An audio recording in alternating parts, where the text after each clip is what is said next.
Tabarakalladzi nazzala al-furqana ala 'abdihi liyakuna lil 'alamina nadhira. Allahumma shalli wa sallim ala sayyidina Muhammad wa ala alihi wa sahbihi wa barik wa sallim asma'in. Amma ba'du. Berbicara tentang ilmu tafsir, ada beberapa ulama yang menghindari kata tafsir karena makna tafsir itu memaknai atau menduga apa yang dikehendaki Allah. Tentu itu sulit. Satu, bahwa faktanya kita sudah tidak bisa komunikasi dengan Allah karena tidak ada wahyu lagi. Sehingga dari kehati-hatian ini pernah suatu saat Abu Bakar ditanya, ma makna abban fi qaulihi ta'ala wa faqihatan wa abba. Beliau menjawab, saya tidak lagi pantas hidup di atas bumi, di bawah naungan langit, jika saya mengatakan naqulu fil Quran, jika saya harus berpendapat tentang Quran apa yang tidak saya ketahui. Itu kehati-hatian yang dilakukan Sayyidina Abi Bakrin As-Siddiq. Tapi teori ini berbanding paradok, berbanding ekstrim, ketika bahwa Quran itu diturunkan itu sebagai hudan, sebagai petunjuk, kedua sebagai bayanan, sebagai penjelas. Dan ini yang saya yakini, kalau sebagai penjelas, Quran itu harus jelas sekali dan bisa menjelaskan. Dan Quran mensifati dirinya wal kitabil mubin, demi kitab yang memberi penjelasan. Sehingga dari sudut ini orang kafir pun mungkin memahami Quran. Dan menurut saya orang kafir pun bisa paham Quran. Kalau Ahok itu melintir Quran, tidak memahami Quran, paham? Senok harganya itu melintir Quran tapi tidak memahami Quran. Tapi bahwa Quran itu bisa difahami orang kafir itu ya. Logikanya gampang begini, kata Imam Syafi'i dalam kitab Ar-Risalah. Ketika Quran turun, itu pendengarnya itu tidak ada yang muslim, belum ada santri Kewagian, nggak ada santri Lirboyo, tidak ada santri Sarang. Pendengarnya itu non muslim. Nah ini sampai angan-angan, ketika Quran turun itu pendengarnya muslim atau non muslim? Non muslim. Andai kan Quran itu turun tidak difahami orang kafir, maka lalu objeknya siapa, sasarannya siapa? Nah sebab itu akan aneh kalau kita yang mondok, misalnya ngaji Idqon, ngaji Alfiyah, ngaji Ulumul Quran, apa saja, kemudian Anda tidak paham Quran, padahal orang kafir saja bisa paham. Nah ini tantangan bagi kita.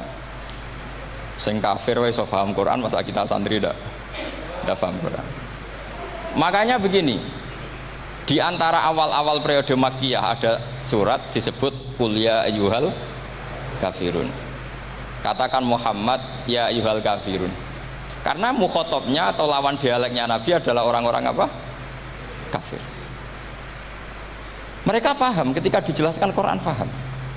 Dan sebagian mereka menjadi mukmin karena paham.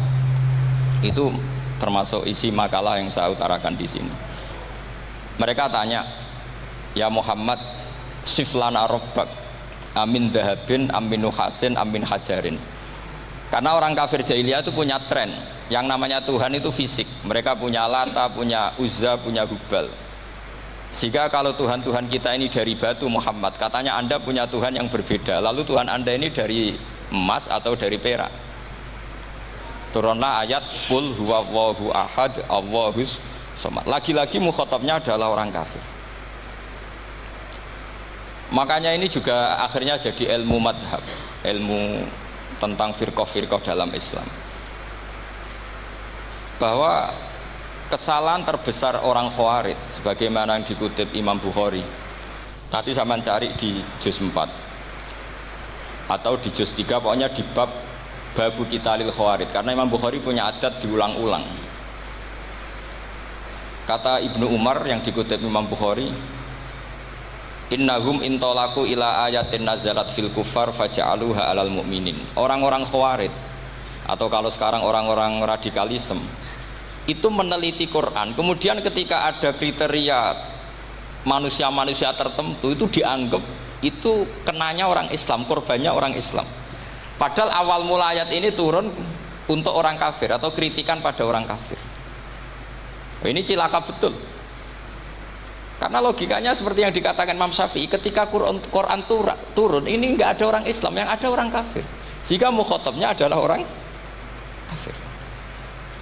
Tapi ayat-ayat ini nanti dipakai Khawarij untuk mengcounter orang Islam, sehingga mereka mudah mengkafirkan kita karena pakai ayat yang dari awal Allah mengkafirkan orang kafir, sekarang ayat itu dipakai mengkafirkan orang Islam. Ini saking gebleknya orang apa? Khawarij. Makanya kata kitab Fathul Bari yang menyarai Bukhari itu, yang mendorong orang Khawarij seperti itu adalah jahluhum bisyariah. Memang mereka benar-benar bodoh, benar-benar goblok. Misalnya kita kiai atau kita ma'arif atau kita santri atau kita orang soleh, kemudian kita tidak bisa melakukan apa yang kita katakan, terus kita oke lah, kita kena kritik misalnya atakmurunan nasa bil birri apa wa tansawna anfusakum wa antum taslunal kitab. Terus kita katanya bisa ngomong tapi tidak bisa melakukan, terus dikritik dengan ayat itu mestinya tidak tepat. Karena itu asbabun nuzulnya adalah orang-orang Yahudi karena tahu bahwa sifat Rasulullah itu ada di Taurat, mereka menyuruh keluarganya itu masuk Islam, tapi mereka sendiri tidak mau Islam. Kemudian turunlah ayat atakmurunan nasa bil birri wa tansawna anfusakum wa antum taslunal kitab afala ta'qilun. Sekarang perbandingannya begini, misalnya ada orang Islam, taruh saja Zaid itu maling, ya maling, konsisten dia malingnya sampai tua. Terus menurut Anda Zaid yang muslim ini, muslim, Zaid itu muslim tapi maling, jangan bilang maling tapi muslim, dia itu ya. Kemudian Zaid bilang ke anaknya, "Cung, kowe aja dadi maling, dadi santri sing soleh, sing maling bapak tok." Ndak, ini menurut analisis usul fikih, ngomongnya Zaid itu benar apa salah? Benar kan? Nasihatnya ya benar, ngomongnya juga benar. Kamu tidak bisa ngeritik Zaid, kamu bisa ngomong tapi tidak bisa melakukan, tidak bisa. Fa'innal amro bil ma'ruf wajib, wal qawla bil ma'ruf ya wajib, wal qawla bil haqqi ya wajib. Jadi itu hal yang berbeda. Misalnya fa'innal amro bil ma'rufi wajibun, memerintahkan barang baik itu baik. Wa innal qawla bil haqqi ya wajib, mengatakan yang hak itu ya wajib. Berarti Zaid tetap kena khitab, kamu harus nasihati anak secara benar, kamu juga harus ngomong hukum secara benar. Lalu ketika Zaid ngomong hukum secara benar, cung ojo maling, maling itu dosa, cung ojo nerusno profesine bapak maling, maling itu tidak benar. Dia berarti sudah melakukan dua kebenaran, yaitu ngomongnya benar, nasihatnya benar. Dia salah, perilakunya tetap maling. Tapi jangan karena dia maling lalu omongannya enggak salah juga, berarti salahnya malah tiga. Makanya ini pentingnya ngaji sama ulama, sama ahli usul fikih. Jadi tidak bisa dicampur adukkan. Zaid gagal dalam perilaku, tapi jangan gagal lagi di nasihat. Nanti kalau dia tidak nasihati, maka anaknya terus maling, alasannya niru bapaknya. Karena bapaknya kalau mau nasihati nanti disemprit sama santri-santri, "Pak, sampean ra oleh nasihati anake ra usah maling, sampean dhewe maling." Oh, tidak bisa cara usul fikih. Itu malah yudroku kulluh, la yudroku napa? Kulluh, atau bahasa populernya al-maisur la yasqutu bil maksur. Misalnya kita sebagai kiai hanya bisa takrib, hanya bisa jurumiyah. Apa muda Fathul Mu'in cek abote, bulet, maknane bulet.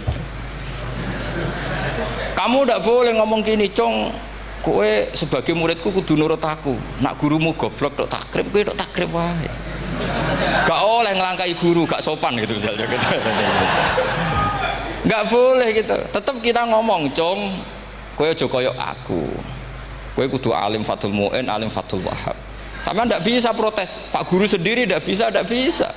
Kebenaran tetap sebagai kebenaran meskipun kita tidak kuat melakukan atau tidak bisa melakukan. Lagi-lagi ayat itu sebenarnya ada untuk kita, untuk orang Yahudi, atamuruna nasa bil birri wa tansawna anfusakum wa antum taslunal kitab. Sebab itu istidlal dengan Quran itu memang resikonya tinggi kalau tidak bagi mutabakhir, karena ya itu tadi, ini harus ada pengetahuan yang luas tentang asbabun nuzul, tentang kriteria. Nah, kalau terpaksa, saya katakan terpaksa, kalau terpaksa kita itibar itu boleh, tapi itu terpaksa. Bahwa Allah mengkritik orang yang bisa ngomong tapi tidak bisa melakukan. Tapi itu secara usul fikih itu runyam. Teori ini runyam sekali, fatal. Sama lihat tuh di kitab Bajuri atau di kitab-kitab fikih yang lain. Ketika Shahibil Burdah atau Shahibil Bur'ah itu yang Imam Busiri itu, Muhammad bin Busiri. Niku salah nama tapi kadung populer. Jadi sebetulnya Imam Busiri itu Shahibil Bur'ah, bukan Shahibil Burdah, tapi kadung terkenal Burdah, kita ikut-ikutan apa? Burdah. Imam Busiri itu ngeluh, saya ini orang yang banyak kesalahan. Di antara salah saya adalah saya bisa ngomong tapi tidak bisa melakukan. Yaitu saya ngomong misalnya orang supaya tahajud, saya tidak tahajud. Saya ngomong orang supaya sholat sunat, saya tidak pernah sholat sunat. Itu sarahnya itu yang menyarai itu kan Imam Bajuri itu, yang sarah Burdah. Itu mengkritik begini. Kalau Anda ngendikan itu fi ma'radi dzammin nafsi, yaitu dalam konteks Anda mengkritik diri sendiri, oke.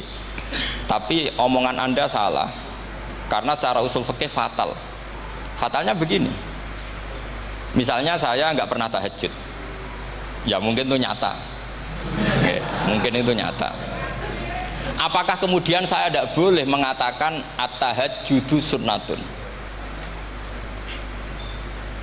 Apa saya diwajibkan diam hanya karena saya tidak pernah tahajud, terus saya seorang kiai yang haram mengatakan at-tahajjud sunnatun?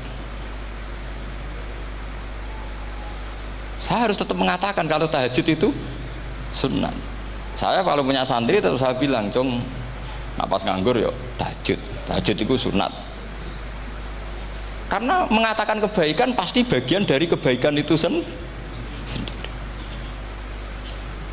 Makanya kata Imam Bajuri, fakaifa yakunul amru bil ma'rufi madhmuman. Bagaimana mungkin sesuatu yang jelas baik karena memerintahkan kebaikan madhmuman menjadi sesuatu yang tercela hanya karena yang mengatakan tidak melakukan. Fa innal fi'la ya amrun wal hukmu ya amrun akhar. Itu beda. Jangan karena Anda tidak minum teh karena diabetes, terus Anda kalau ada tamu tidak disuguhi teh. Karena saya sendiri tidak minum teh. Wah ya repot kalau gitu.